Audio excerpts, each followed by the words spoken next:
ابھی تو اس لیے نہیں کہ وہ مرا ورا نہیں ہے نا, جب مرے گا تو پھر پتہ چلے گا کہ کیسے وراثت دی جاتی ہے.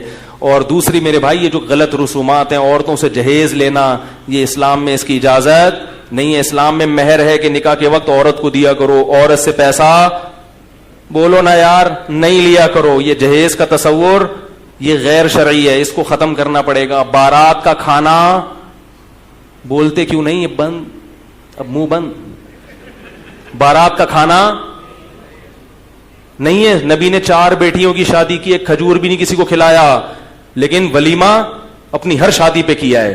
تو لڑکا کھانا کھلاتا ہے, لڑکی والے نہیں کھلاتے. اسلام ہے یہ. آپ کہیں گے اتنی بارات آئی ہے تو اس کو کیا کریں, سوکھا بیچنے. کیوں آئی ہے بارات؟ بارات ہے ہی نہیں. مسجد میں نکاح ہو, جو لوگ بیٹھے ہیں ان کو وہ لڑکے والے چھوارے ٹوفی شوفی بانٹ گئے, وہ پتلی گلی سے نکلو. اور دلہن کو لینے کے لیے 1-2 افراد یا چلو 4-5 افراد آ جائیں بس کافی ہے. اگلے دن دولہا کے گھر پہ کھانا کھائیں گے سب. یہ اسلام ہے, لیکن ہم اس کو فالو ابھی تو یوں کر رہے ہیں, لیکن کریں گے نہیں, مجھے پتا ہے. ابھی میں یہاں کوئی لگا دوں نا مجلس, پھر دیکھو جتنا مجمع ہے اور لوگ آ جائیں گے, یار مجلس ہو رہی ہے. تو یہ ہے اسلام.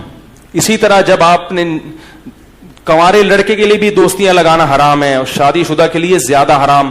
کنوارا لڑکا زنا کرتا ہے, اسلام نے 100 کوڑے رکھے ہیں, لیکن شادی شدہ آدمی زنا کرتا ہے تو اسلام نے کیا کہا ہے, زمین میں گاڑ کے اس کو پتھروں سے مار کے ہلاک کر دو. یہ حلال گوشت کے ہوتے ہوئے حرام بدبو کی طرف دیکھو. ایک طرف سور رکھا ہو, آپ غیر ملکی ممالک میں جاؤ, کچھ بھی کھانے کو نہیں مل رہا, پھر آپ نے سور کھا لیا تو یہ بھی غلط ہے, لیکن ہم کہیں گے یار کچھ مل نہیں رہا تھا. لیکن ادھر ایک برگر تکے رکھے ہوئے ہیں بڑے بہترین گائے کے حلال گوشت کے, اور ادھر سور رکھا ہوا ہے, پھر بھی سور میں ہاتھ مار رہا ہے, یہ قابل معافی نہیں ہے. جبریل نے دیکھا نبی صلی اللہ علیہ وسلم جب معراج پہ گئے تو آپ نے دیکھا کچھ لوگ صاف ستھرا گوشت رکھا ہے اور وہ چھوڑ کر کیڑوں والا بدبودار گوشت کھا رہے ہیں. آپ نے پوچھا جبریل سے کہ یہ کون لوگ ہیں؟ نبی نے فرمایا یہ وہ لوگ ہیں جو حلال بیوی کو چھوڑ کر طوائفوں کے پاس جاتے تھے, حرام عورتوں کے پاس جاتے تھے.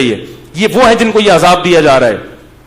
اور آپ صلی اللہ علیہ وسلم نے معراج کی رات میں دیکھا کچھ لڑکے, کچھ لڑکیاں, کچھ مرد, کچھ عورت ننگے بدن آگ میں جل رہے ہیں. ننگے بدن, مرد اور عورت ننگے اکٹھے آگ میں جل رہے ہیں. جب آگ کے شعلے اوپر جاتے تو وہ بھی اوپر جاتے.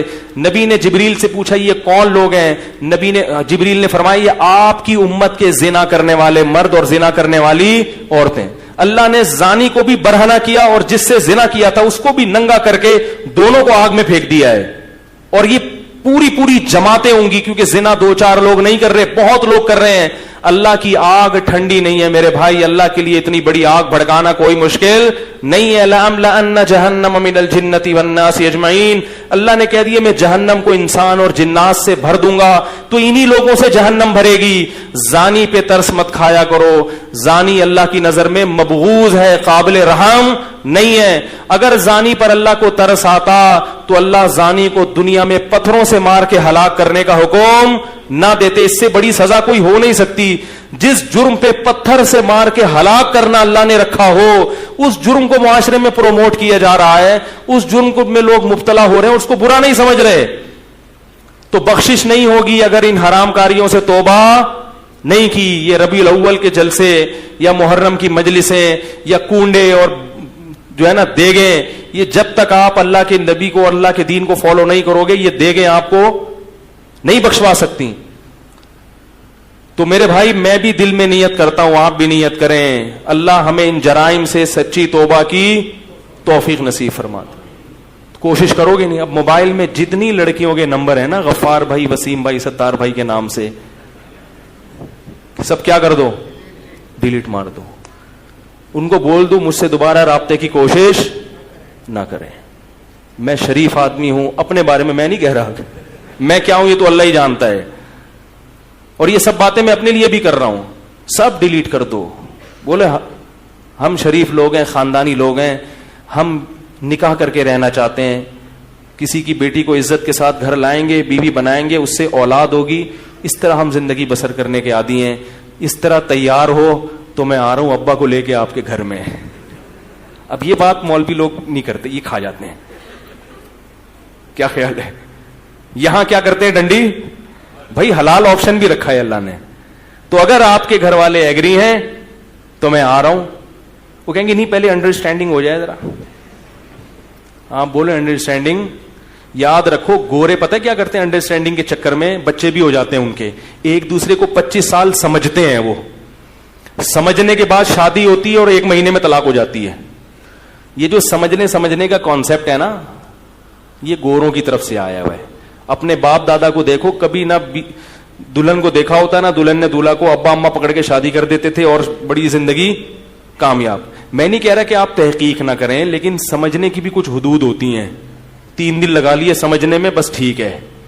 3 دن سے زیادہ بولو بھائی, یہ پھر سمجھنا نہیں ہے, پھر یہ چسکے لینے والی بات ہے. یعلم خائنۃ الاعین وما تخفی الصدور, اللہ سینوں کے بھیدوں کو بھی جانتا ہے اور آنکھوں کی خیانت کو بھی جانتا ہے. اللہ جانتے ہیں کون سمجھنے کے لیے بات کر رہا ہے اور کون چسکے لینے کے لیے بات کر رہا ہے. اللہ سب جانتے ہیں. تو دوستیاں مت لگاؤ. ولا متخذی اخدان, قرآن صاف کہہ رہا ہے کہ تمہیں دوستیاں لگانے کی اجازت نہیں ہے. اللہ تعالیٰ ان حرام کاریوں سے ہمیں اس عاشورہ کے مبارک دن میں توبہ کی توفیق نصیب فرمائے.